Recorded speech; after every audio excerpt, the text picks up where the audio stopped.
right, we are back. The Devil in Detail. I'm Eli. Ben, we're And, our we're 129th episode, and we are back. But Eli, we had an historic meeting in Yes, we did, the dude. streets of Manhattan. It was amazing. Yeah, it was crazy. We No, were actually, at we met the, twice. We saw each other at the Oh, yeah. Brooklyn Bowl. You Amazing. you showed up at the front row of the Melvin Seals and the Jerry Garcia Band That's right. concert. Roll the clip right now.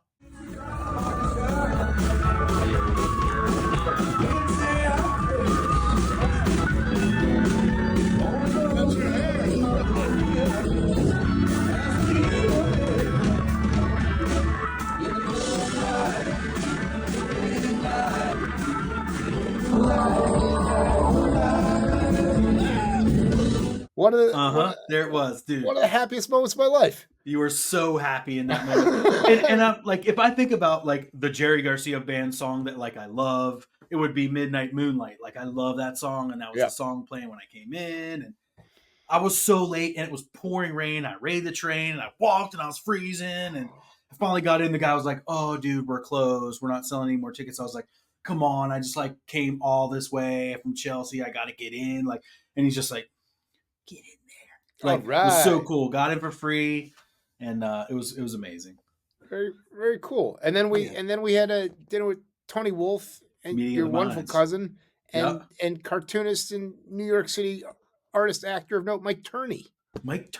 Who I've known you, and Tony Wolf was there. And so I've known Tony Wolf for like 12 years and you for 5 or 6. And Mike Turney I've known for like 15 years. And your cousin you for 40. So it was really all worlds. A meeting of the minds and networking, and my cousin's moving to New York, so he was talking to all you guys, and it was great.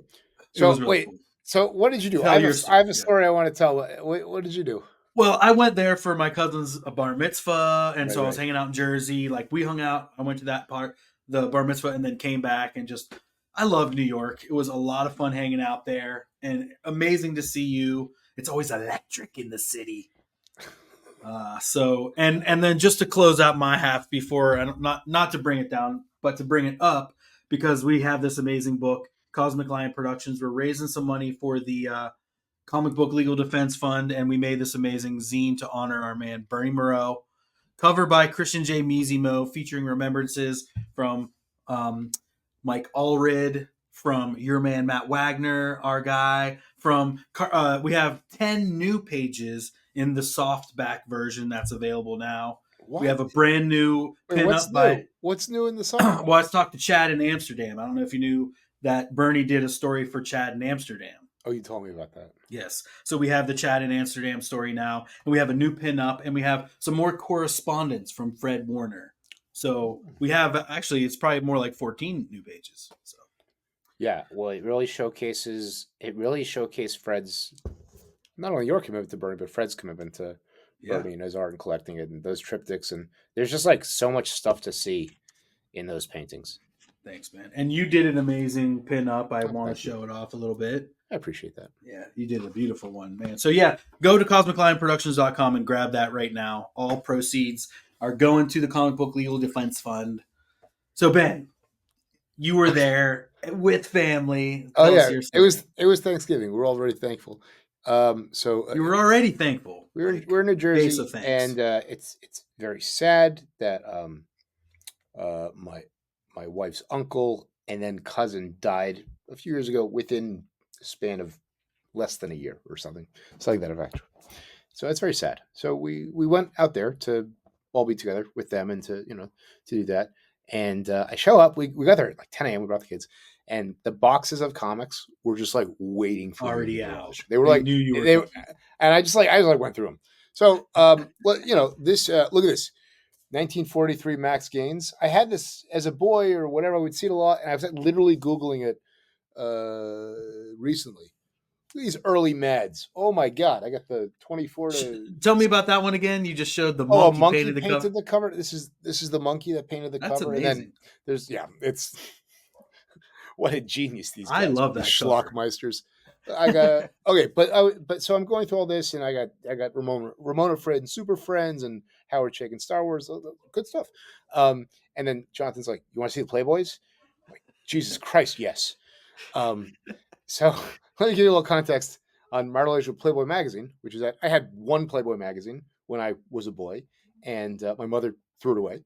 And when I became a man and Googled it, um, and I saw that as a fluke, it's worth thousands of dollars. Go figure. What? Of course it is. Um, and I would show this Google search result to my mother and be like, "Look what you did!" Because like this Wait. like Christine, I too could have been cloned from this magazine. So anyway, I'm on a Grail quest for October 1983. And Who's on the cover and what makes it so important? Jerry Seinfeld is unfortunately in a phone booth full of co-eds. It's the first appearance of Jenny McCarthy as a playmate. Wow, that's why. So, First appearance, Jenny McCarthy. That's huge. so when Jonathan tells me, "Do you want to see the magazines?" I instinctively know that there's 5.5 decades, like in pristine shape. So I'm going through them, and they seem to be dated, but then they don't. So it's very clear that like a box has broken, and there's no space, and the garage is full of stuff they're getting rid of because the house is emptying out. And so I'm stacking 2-foot stacks of 3 years worth here and there, like sort of like a fort surrounding me. And as I get to the early 1990s, Eli, I shit you not, the clouds parted and the angels started trumpeting as I see this fucking thing in my hands. And I hear, "Papa, are you down here?" And I'm like, "Jesus Christ, Emmett, don't come down here. It's not safe." And I'm like cartoonishly diving over this like floor. Anyway, she did not. Crisis averted. It was a very. But you did find that childhood issue. I'm holding it. I'm holding it in my hand. I showed you my Amazing. mags, not my Playboys. So anyway, that's my amazing, story dude. about Thanksgiving. I had this thought. Oh, you know what else? The universe is wild. There was also Ken Landgraf Screw magazine. Crazy shit. That's awesome. So, yeah. I gotta see that. Oh, and a crumb. There's a screw with like broadsheet, giant with crumb stuff, crumb single illustration, and then 12 panel grids on the spread. Nice. Crumb stuff. Crazy shit. So anyway, much like in this very moment, my thought at Thanksgiving was, there's only so much time I can actually devote to going through these men's magazines. So without further ado, let's Grendel.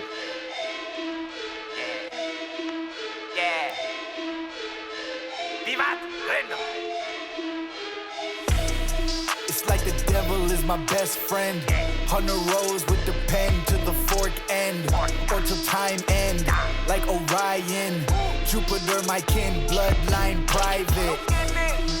We control the whole shit. The wolf won't beef, then we feast off the rip. Behold the devil in detail. Behold the devil in detail. All right, we are back. Thanks again to Manus and Zach for that amazing theme song. And so we're getting into this amazing issue today. This is the ultimate issue of Devil's Crucible. We already had the penultimate. Now we're at the ultimate. And what do we have on the cover? It's an amazing revelation at the end. The big, but you're not exactly sure what that is. You don't know, is that Christine? But it's like the big thing is on the cover. It's crazy.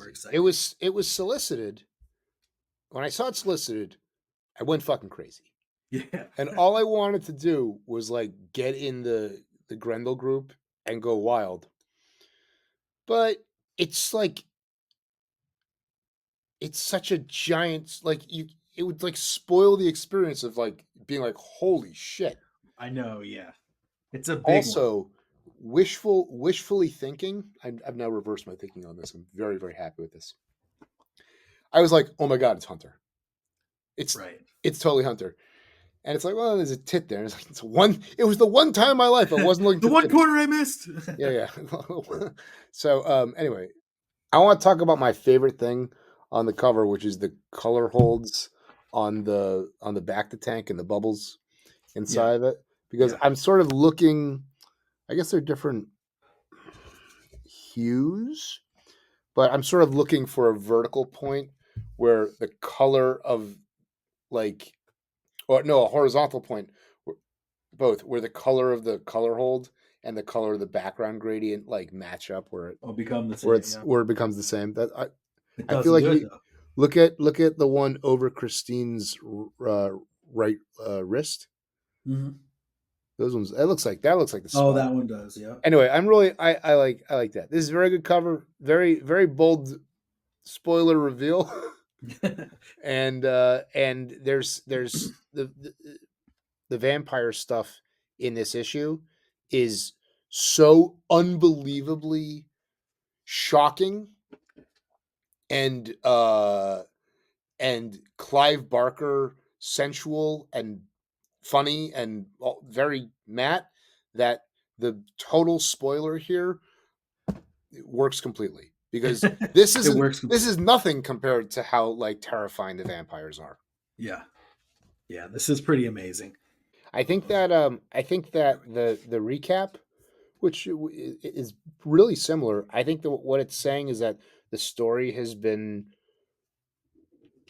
simmering at a good pace for character dynamics, world building, and plot, and we know that we're going to get crazy shit in this issue because it's on the cover.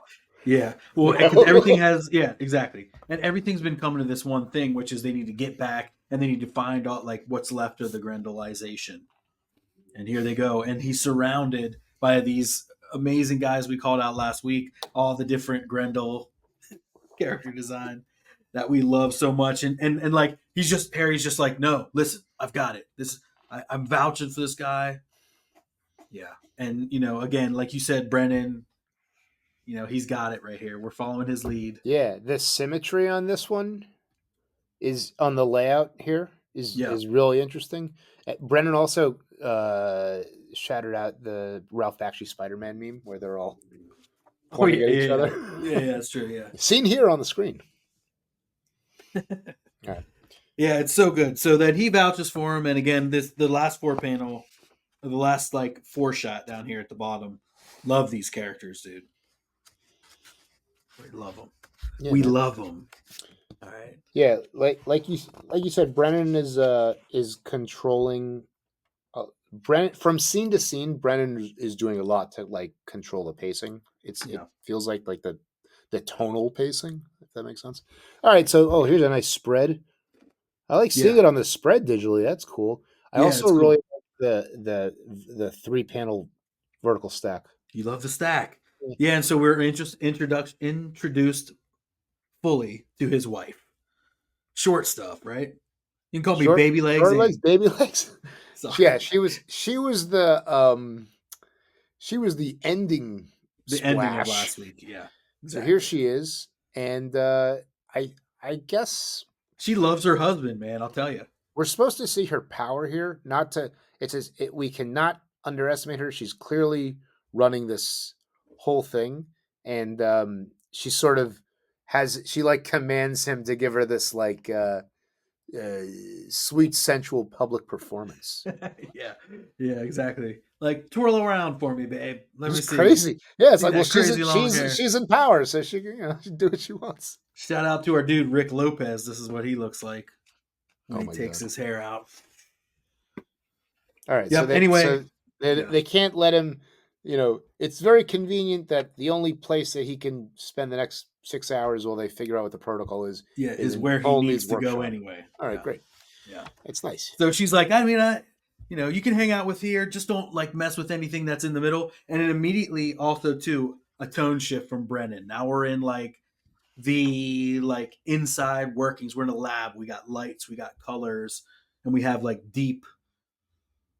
deep field of view, and a deep and dark backstory from Ptolemy.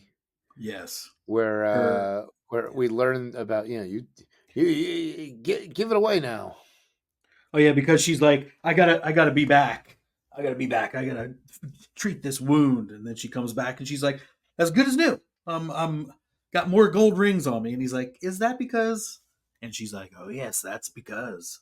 This is a really good example of a place where if you read the pictures, you really like the text will be specific, but if you're paying attention to the pictures and what's going on, like the images tell the story really, really well. Yeah. I'm tired. I won't look at comics whose pictures can't tell the story. What's the point? But they're everywhere. Yeah. They're all over the place, and not old, new. I've made them, like. Well, I think maybe the Marvel method didn't really. It did lend to that, or it didn't really lend to it. I mean, it's like I don't think you have to have talented storytellers. Yeah. Because only so many people could do it. Yeah. And look, how many people do you know that can do technically proficient, aesthetically pleasing pinups all day long? But can't move the camera around. Yeah. All right, great. So anyway, her dark past revelation is that underneath her helmet, which never really comes off, she doesn't have a face from vampire attack, and she lost her mother. Yeah, and it's less even a mask or a helmet than it is like a life-saving measure. That's kind of like that took care of her, because as she's talking about her ribs, it's like these things are going to keep me, nice and tight. And then a shout out to Matt, like as he told me about how he uses the Prismacolor sparingly and uses it maybe once per page to really accentuate something or to add a depth, or like how here she's here in the kind of half lit. It's very restrained. Dark story. Look at it in the last panel. It's just in the little. Yeah, just right. Yeah. And on her face a little. Cool. Yeah. That's very cool. Yes, the middle panel, the Prismacolor and color are working together. Cue back real quick. Yep. Yeah, you see on the ribs. Yeah. So when she shows off the ribs, the tiny bit of Prismacolor, but also the way the color works together, it has so much volume from like a very limited amount of like small controlled like applications. Yeah. All right. And a perfect like blend from the Prismacolor to like your blacks, your dark blacks there. Yeah, it's very cool. Killer. And she's like, before she gave him like a field capacity circuit board and an integrated ion harness ring. So that, is this what you were looking for? And he's like, you know what? Yeah. You know what? She's got everything, and he's got his kinky ass lightsaber. She's got everything she needs. She's an artist, and she don't look back. You want to see that new Bob Dylan movie or not? I do. I like his voice. You like Chalamet's voice as Dylan? He's a good little actor. I heard this story too. It was so funny. Edward Norton was talking about the real Bob Dylan, like had a hand in the movie, and he would come hang out on set and would tell him the real stories. Yeah, he liked it. Something that he liked. He's like, yeah, you're the guy. Apparently, that's what Ed Norton did, and he said like at one point he encouraged. Edward Norton plays God damn it, his mentor, like the We Shall Overcome folk singer Woody Guthrie. So Ed Norton plays Woody Guthrie. You're Woody Guthrie. You're Guthrie. Yeah. My daughter's middle name is Guthrie. That's right. So yeah, Ed Norton plays your daughter in this one, at least her middle name. And he was like, and even Bob encouraged us to do one scene that never even happened, and just said, "Who cares? They don't even care. Nobody cares what we do. It's fine." That's funny.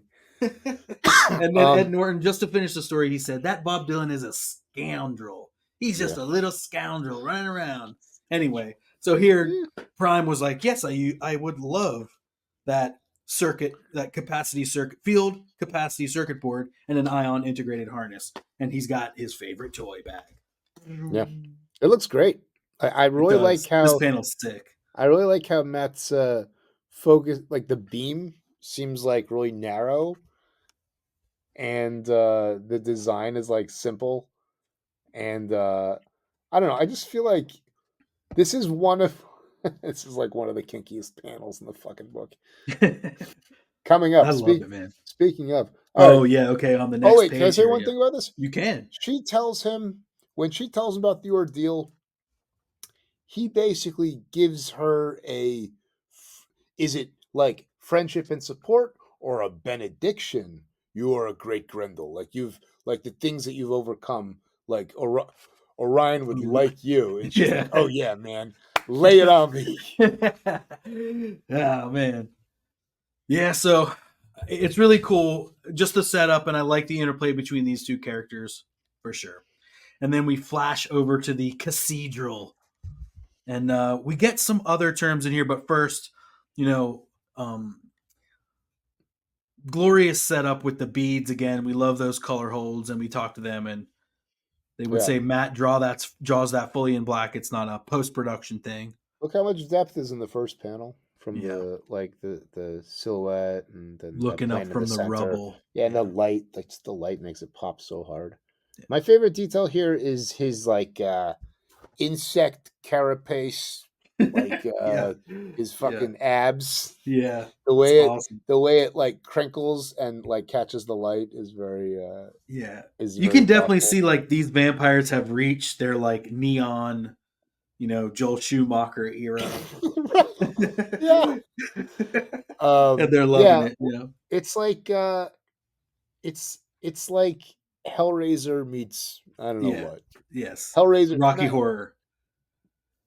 Or we gotta figure out what Hellraiser meets something. That's the sauce. Yeah. And then this guy's he's here suckling the boobies. Yeah, it's crazy. And she's like, "Oh, my sweet benefactor, Lord." And then we have this crazy scene here where we see that he's just feasting upon her supple bosom. So, my question here is, how painful do you think this process actually is? It's like I think what's happening is that there has to be some fair balance between the pleasure and pain. Right. It's because he's not here like thrashing and like ripping. A Trumpian, everything is an exchange. What do they say? Everything is like everything's transactional. Oh yeah. It's a Hellraiser, a Trumpian Hellraiser dystopia. Yeah. Yes.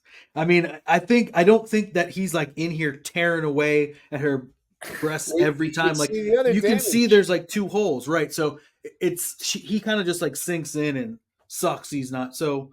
Maybe it's not a ton. I don't know.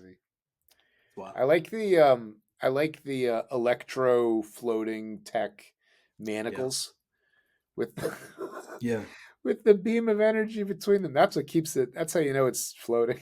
Man, I love it. Yeah, it's really great. And then again, they're continuing talking here about like, why do you even waste your time with these? And you slurp like a layman or something. What does he right. say? There's a lot of so Eli. There's a lot of terminology. And there's also places where it feels like they're just being descriptive. Yeah. There's one description of the cathedrals that's like very, very very thoughtful. Yeah. Hey, see this one with the finger with the finger point with the fingernail, top right. What'd you just do to your audio? Boy, I'm muted for some reason. Yeah, you just changed your audio. Oh, what happened? Oh, there you go. It's back. Siri, shut up. Stop. All right, start your thought again. Fucking bitch. Interrupt me. She had dictated the last 30 seconds. It went mute as she was listening to me. Uh-huh. Fucking Siri. Is she serious? Oh my god. Eli. Yeah. Eli, look at the panel in the top right where he's pointing his finger in the foreground. Yeah. All right, look at the fingernail and how balanced it is overlapping this guy's spear. Yeah. Okay, now look at the solid black area that's also behind the spear. Mm-hmm. Baby, that's composition. Ah, interesting. That's it. Negotiating relationships like that to create balance. We sat down for an hour and we drew. That was so awesome. Yeah, the whole the last hour of us hanging out, everyone left. And it was just crazy. Me and Ben. It was really cool. I learned a lot. You picked it up instantly. But can I remember it and use it when I need it? Well, you're definitely not a 19-year-old who doesn't want to learn how to draw. Like you deal with on a daily basis. I know that's what you are not. Thank you, Ben. You gotta practice and build a muscle. And you gotta use it. You gotta use it in. Let me tell you this. Yeah. Based on, I'll do that. We did it for an hour. Yeah. I'll do it with a 19-year-old who wants to do it, who's not sure if they can. And if they try for 2.5 hours every week for 15 weeks, they actually do figure a lot of stuff out in terms of like reaching into the space and creating depth. And the ones that are able to have that kind of growth show way less aptitude than you, a comics professional cartoonist impresario. Oh wow! So I think that if you keep doing those like really fundamental space, I did one demo, and then you drew the best foundational figure with the most depth I've ever seen instantly. Thanks, dude. Yeah, that was cool. There you go. That was fun. I want to see some of that work again, so can see here. Yeah. Here are the paces I put Eli through. Ah, wow! Terrific. Great job, kid. What a panel! Hey, look at the perspective on the vertical one. That's crazy. Yeah, that's really cool, and how it fills the panel, like using the perspective of that tall panel, and then still getting the full depth, getting all the depth we need. This is a great. So when I talk about when I would always talk about like Mage, for example, like what was so great about the layout and storytelling, I would say stuff like, well, the figures and the action will move in one way, and the layout presentation will amplify and relate to that in a very there will be a clear connection between what's happening in the story and why the page is designed that way. Yeah. And this is like my new greatest example of that. Nice. I feel like the way that he sells the perspective with the placement of the figures and just the pattern on the carpet or stone or whatever it is. There's no place where the floor ever meets a wall. Oh yeah. Yep. We're just in this like huge open floor. It has almost a fisheye kind of feel as you scan your eye down.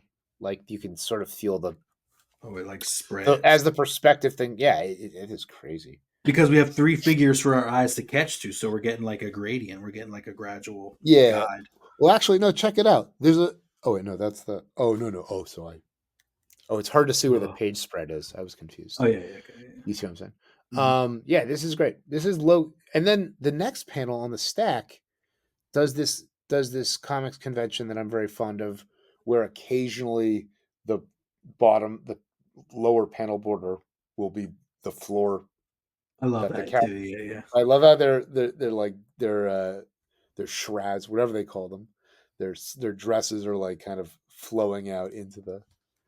Well, and then you can put in your head that the black that it lines up to on the next panel too, is it like flapping over like you would see some sort of like 80s Batman cape or something like that. Oh yeah, that's the perils of the black panel border, of the black gutter. Look at Brennan with the blood on the bosom. Blood on the bosom. Oh, at the very bottom, the little one. Wow. Yeah, really. This panel is a very nice. Actually, everything on this page, Matt's doing the scale, detail. Funky Town doodle, like the dialing in the scale a little bit. Like it's not abstracted, but it's very, very simplified. It is a good spread. Good spread, man. A lot of good work on this one. All right, let's get to the next one. And that's like the most visceral. I really think that the reveal panel is one of the most visceral horror images in 40 years. Yeah, agreed. Not so removed from the Kelly Jones's fabulous work. Yeah, Dracula. This is amazing here too. Okay, so props to Brennan on this. Yeah. This is crazy. It's so simple and so effective. Yeah, you're saying the buildings or like the laser. Man, that first panel. There's like 4 things that I love. Okay. I love left to right. I love how the color held flat, like marker line, contrasts with the underlapping blotchy sky. Oh yeah, magnificent. Yeah, can really use those layers well. Number 2, is this plane break that he does that Matt tees up with the solid black shape, and then Brennan accentuates that angle so you can see the corner turn of the thing. And then, oh my God, this guy's, again, they're walking on the bottom of the panel border, and his dress bleeds while also overlapping the end of that curve. Oh my God. And then the third thing is the glow globes and the atmosphere that they're sort of putting out, blossoming or whatever. Oh, it's so good. I love this building work too. You know, the shading, the colors, the simple shapes to make it this like futuristic. Yeah. Well, I mean the restraint on the Prismacolor is again killer. Is doing a lot. Yeah. The way that the under the upside down tortoise shell picks up the light and all that. And it's almost like the bubbles or the word balloons are casting the shadow on the back building or something that fades into them. I like that. So these guys have intel, right? Last issue, these guys got intel on Grendel Prime. Yeah, they're like, it's him. We need to be ready. The guys in the upper levels of the hierarchy don't care, won't believe it, heads in the sand. These guys, middle management of the cathedral, they're not having it, and they know that if they don't make a change, that Prime could unite the clans that we haven't been able to put down. And I can see why they wouldn't really be able to put them down, since my guess is like if you're prepared and you're trained and you're a Grendel clan, you know how to deal with vampires. You're gonna be ready. And like vampires are much more chaotic than like even these like post-apocalyptic, like ultra depressive times. That's what I think. I agree. And the Grendel Prime, the speed with which he moves and slices these people up, that's just the catalyst they need, and that's already what they're laying down. And not to mention, he also slayed the first one. Yeah, so they get to preen and prime, preen about Prime. So all right, let's shift the tone and neutralized. Bring in some purples. Cool. And now have we seen we've seen this location before, I feel like, because he said it was the Helen Cross was here. Yeah. Helen Cross was here, but I think we also saw Orion like over top of troops training there, like earlier on. Doesn't Epi have a caper?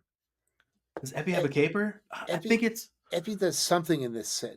Wow, that's so good callback, Eli. But it reminds me of empty arena. It's like very lonely. You can hear the emptiness of their footfalls. Exactly.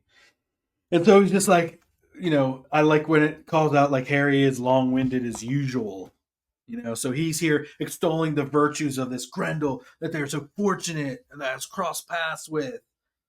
And again, calling out these like globe lights again, casting the light on Grendel Prime, and we're seeing him really like, man, the what do you call it? The like surface area on Grendel Prime, the healthiness.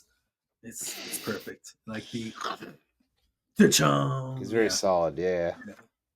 A absolute unit. An absolute unit. They've been saying about Nick Dragotta's succinctly said. Oh, that's right. Have you read that? You haven't yet. I love Nick Dragotta. East of West is so good. Have you read East of West? I haven't. My God! What are you doing? Don't read. Batman. Don't read this, Batman. Go read East of West. That's one of those ones that like guys at the comic shop. I was like, I need something new, and they're like, God. Read this. Yeah. All American science fiction scripture. It's Dune is a Western. It's fucking awesome. Oh, okay. Okay. All right, so we can keep going. He's extolling his virtues here as the one and only Grendel Prime. This must be kind of an embarrassing moment for Prime. Yeah, Prime has had a lot of character development since Odyssey, throughout Odyssey. Yeah, and here's another great character beat in this scene. Hari is feeling himself, ahead of himself. You love these I do, man. Yeah, these are some of the best ones. I think that some of the helmets are really cool, but this one is great. Look at this I feel like Susan they Bergen invoke, dude. yes, they invoke the other stories somewhat. Like Yeah, definitely a Clan Varrigan here, or yeah. Well, and there's then the another third clan. This guy. last one, yeah, it's all so world building. Yeah, exactly. Tell me about the third guy. Well, the third guy looks like from the Grendel Tales. That's by the guy that passed away, the Croatian artist one. Oh, Darko. Yeah, Darko. You haven't read that Devil. one yet. Devil. That's not true. That was the first You one have I read read. that one. The only one you haven't read is Devil in Our Midst. Devils. In Our Midst. Oh, Devils. and yeah, the one you I won't don't read. remember. That's not true. There's not. That's not a book. We'll do it very last. Yeah. Okay. So They're like, this is not. That's impossible. There's no way. It cannot be. He gives 3 pieces of evidence. He says he's good in battle. Yeah, He has tech that is prophesied and historically accurate, mm-hmm. and he's a good guy because he saved our lives more than once. Times. Yeah, and yeah, they're like, why should we believe you? He's like, I don't care if you do. And then he gives out Juno's secret codes. Yeah, he does. Except we have the clearance. Yeah, this reminds me of like when oh god, what Ian Holm in Alien, when they're just robots spitting out numbers, like yeah. or like the Mentat Thuat-Hoffer. Wait, what is that? I don't know Dune, you guys. Oh, you knew that was from Dune. There you go. I mean, right. it was a guess because when I don't get a reference you've got, it's usually Dune. Anyway, the big thing here, the coolest moment in this scene is that there's this sect or clan called the Daughters of Orion. There's this, it's like a Bene Gesserit deal. I don't know. The Daughters of Orion. Who knows? There's another. Oh man, there's another clan that gets alluded to later on in this show. I hope I remember to talk about that. All right. Okay. And they're like, "Do you believe us?" And they're like, "Yeah, we have to." You're all set. He's back. And then, can we turn the page? We're ready to turn the page. I'm ready, Eli. I mean, this is a crazy. Yeah, it's a great page. I mean, that is huge. That's the money shot. That's yes. That's a poster. If you guys have that full image, like that's. Really, oh my god, that'd be crazy as a poster. That is so sick. I know you love that. Every genre of adventure and pulp is represented in the weapons that are being held here. I love that this guy's just holding a Glock or whatever. Oh yeah, got some big old machine guns, some like ninja weapons, some street weapons. Like even a kind of top right, there's like almost like a He-Man type of thing. Yeah, like there's a straight up sword and sorcery. Yeah. Love it. So good. Yep. And they're just like, will you be our leader? Will you take up the throne? Or will you take up the mantle? And he's like, no, I won't. I'm not a leader. I'm a fighter. This feels very like anime in some ways. Oh, yeah. The way you read it. They shirk the responsibility. No, I am the fist of Orion. I am not Orion. I will fight for you. And Project Catalyst? What is Project Catalyst? He doesn't think he's worthy of this. They're going to explain. Don't worry, Eli. He's done a lot of. They'll explain Project. Yeah. He's not worthy. There's a lot of emphasis put here that the Grendels are the good guys, and that here's what's going on here. All right. The vampires have pushed the Overton window so far to the right towards evil. Yeah. The Overton window of good and evil. Not what's the Overton window? What's that? Don't worry. Don't worry. I didn't say that. It's the scale of where if you move to the left of this or the right of that, that it then becomes like fringe or what would consensus view as radical, perhaps. Got it. So the vampires, the presence of evil uber creatures, has the spirit of Hunter Rose in domination has like sort of had to pivot towards survival. That's Wow. That's it. Wow. Why? Well, it shouldn't have taken me that long to get there. That's a good one, though. Everyone take that and put it in your pockets. It's a good one. All right. So they're creating an icon, is what Harry professes. Great term. Nice, religious, powerful, heavy term. Ooh. We're creating an icon. Love it. And then we see this icon is in the, what do you say, Bamfa tubes? I can't remember what it's called from Star Wars. Is in the tube. Back to tubes. Not Bantha. Back to tank. No, back to tank. Tank. The back to tank. There you go. Yeah. This one looks like in the Abyss. You know the Abyss. James Cameron. Yes. Where they're just breathing the pink hyper oxygenated liquid or whatever it is. Yeah. Yeah. Then it all comes out of their noses and stuff. I gotta see it again. It's been a minute. But anyway, so here we are, and we're in the lab, this like medical lab, home of Project Catalyst, and we see what is being known, what they're talking about as a clone. And they're using a chamber, the Imperial cloning chamber, but it's far more advanced than Zola Hitchcock, the Hitchcock brothers. Oh shit! Yes. Good call. There you go. Thank you. So we're getting some callbacks here. I was like, I know it's a callback. I couldn't. It's very cool. I love the double helixes as like, symbolic background. I don't know. I want to find a better term than that. But they talk here. They allude to, I think, an acolyte clan, perhaps. That's right. This is maybe what you're talking about. They have like a DNA sample from her blood. I mean, it seems like maybe it's her mask or something. Hoarded by her enemy, I guess Tajiro. Or an ancient artifact. And later venerated by her spiritual descendants. So a cult, a Christine Spar cult. Yes. It had been treasured by her lover, Brian Lee Sung, hoarded by her enemy. Must have been Tajiro, like you said. Yeah. I bet the cult, it's like kids who grew up on the MCU. Yeah, oh my God, yeah. Movies. That's right. Like, this is it.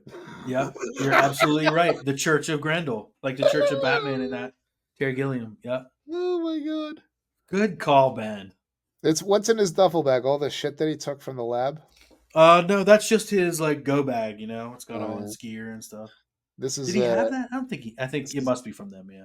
Baby legs in her doctor. In her chair. And he's got these. These are his like solar battery charger. Pads. Yeah. Solar accelerators. I bet you're absolutely right. So he takes them out because they need this, the 1.21 gigawatts of electricity to get pumped into her to like start her heart. Hey, you want to go to Funky Frankenstein? You want to go to Funky Town? Yeah, won't you take me to actually? Top of the page. Hell yeah! And we see Harry right up there, Hari with his thing and his cane there in top right. There's a really sweet moment as soon as you turn the page. Let's do it. What does this first inset remind you of? Oh, those backups where he was about to travel back to Batman times. Dig the Bernie vibe. Oh, dig the Bernie-isms inside. Oh man. Look at the inking effect when he's crackling with electricity. Oh. I love it. That's really cool, man. Yeah. That's so good. Yeah. And we see some Kirby crackle. I mean, is this some of the first Matt Kirby crackle we've seen or what? Oh shit. So this is gonna bring her to life. Yeah. This is like reverse Frankenstein cloning. Exactly. Yeah, that's what I was thinking. Can I talk about the electricity effect just a little bit more? I love it.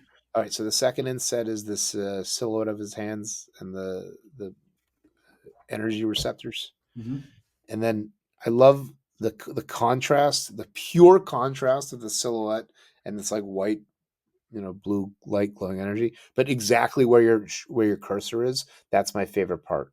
Where the backhand, the light separation of the backhand, how much white is getting in there, like with maybe an airbrush. I don't know.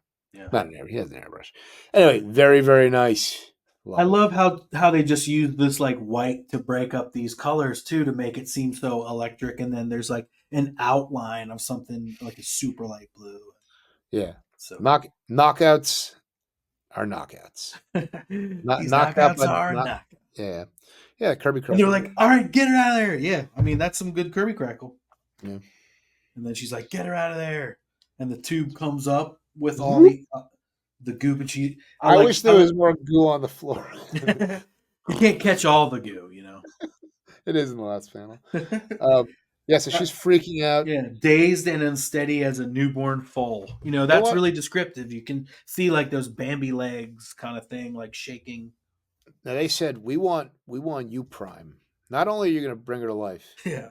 Not only have you shown up today with the capacity to do the thing that we've been working on for decades, but we want you to be the first person she interacts with, because that's gonna like Bene Gesserit bind her to the purpose of her own legend and all the absolutely stuff. Prime is mama. Yeah. Oh wow, that's crazy. Yeah, she's a maternal character. Yeah, so she freaks out, and then he's like, "Your name is Christine. Oh, you're overstimulated. It'll pass. Oh man." Ooh. Yeah, they're like, and again up in Funky Town, they're like, yes, here we go. Your name is Christine. Harry's psyched. Yeah, dude. To be continued. Do you think, Matt, is this guy Clan Varrigan? This other guy in the council? That's my biggest lingering question. Oh wait, Eli, what? we forgot to talk about the DNA that's in orbit. Oh yeah, where does he drop that? I think it's in the here, maybe. Ari, yeah. So yeah, here. Oh no, because he would have said, right here. You said that on the ship. Does the ship exists? Yes. The ship is in orbit. Yeah, because didn't he dive down from it with the like solar sail thing again? So the ship is in orbit, I think, and and it has DNA from the past. It might have Juno the Second, Jupiter, Orion, for all we know. Yeah. No, I don't know. I mean, knows? Because he had DNA that was going to be used to repopulate the human race. Right. So maybe he just has like a bunch of, wouldn't they want to repopulate with the like their best people or something? I'm so fuzzy on what happened to the ship that I read it and I thought that he was talking about the alien races he encountered. Maybe it's biological samples or something. I don't know. It's got to be, because part of that thing was like, don't think that you're going to come back and get us. No, you're just going to like restart the human race, right? Or maybe it's people that were good in the machine, Grendels who were, were accountants and, strategists and whatever. Yeah. Grendels who were, disabled geneticists for all we know. Yeah. We got some art here. Okay. I love it. This here? Yeah, it's really nice. Yeah, it's really cool. Is this meant to be like artworks by Hans Bach, based on the Pickman's model? Artworks by Hans Bach. Pickman. Thank you. Pickman's model is a fantastic H.P. Lovecraft story. I really like Robin's letter for providing inspiration through these dark times, these Grendelicious days. Pickman's model is a story about a young artist who lives in a very architecturally arcane and archaic part of Old Providence, and his model, the model that he paints, is this underground ghoul. I thought Alan Moore. It looks basically like this. Alan Moore uses this character. When I read the story, I didn't remember it being giant sized, but that's how both this fellow and Alan Moore depict him. And it's like humanoid ghoul. I think it might suggest like the people of Innsmouth, another type of forbidden genetic lineage. That's a very common H.P. Lovecraft theme. Anyway, but it almost evokes Argent here, Yeah. Well, that's my report on HPL. Thank you. Thanks, dude. And now this is sick. Happy Thatcher pin up by Dana Black. I feel like has Dana Black been? He has a lot of like pen and ink pieces from years back. Ooh, I Big don't pieces know. like this.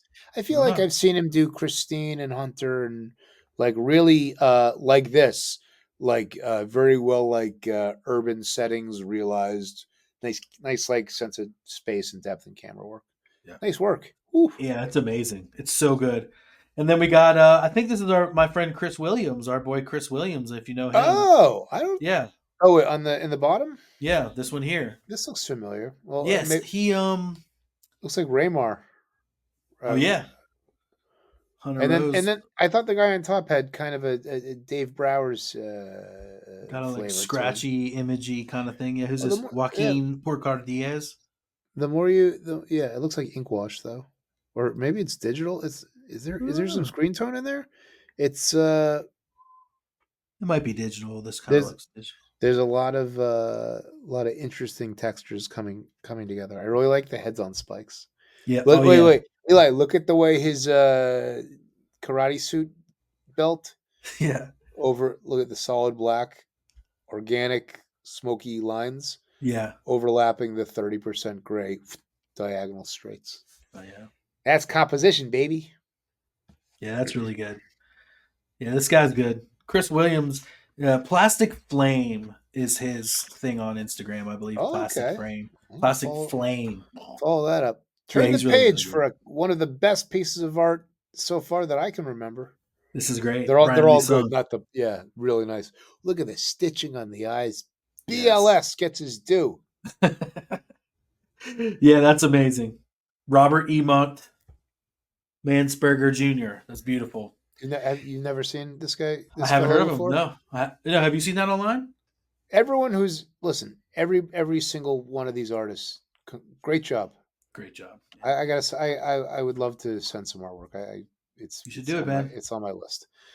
Man, you got some time before Grendel's Crucible sedition.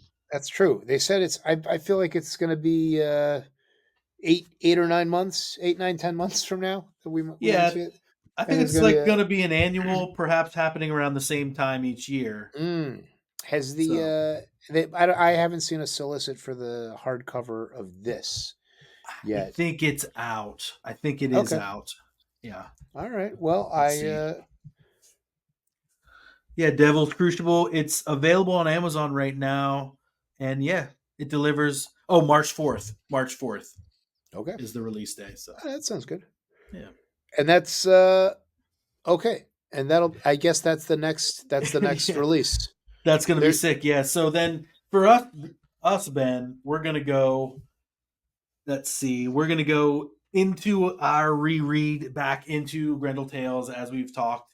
And we're going to dive into Paul Grist's. I got my Paul Grist's right here. Yes. I'm excited, man. Look at this. Look at this Nazi guy's turtleneck. I love it. You're gristing out right now. Yeah, I'm getting all gristly.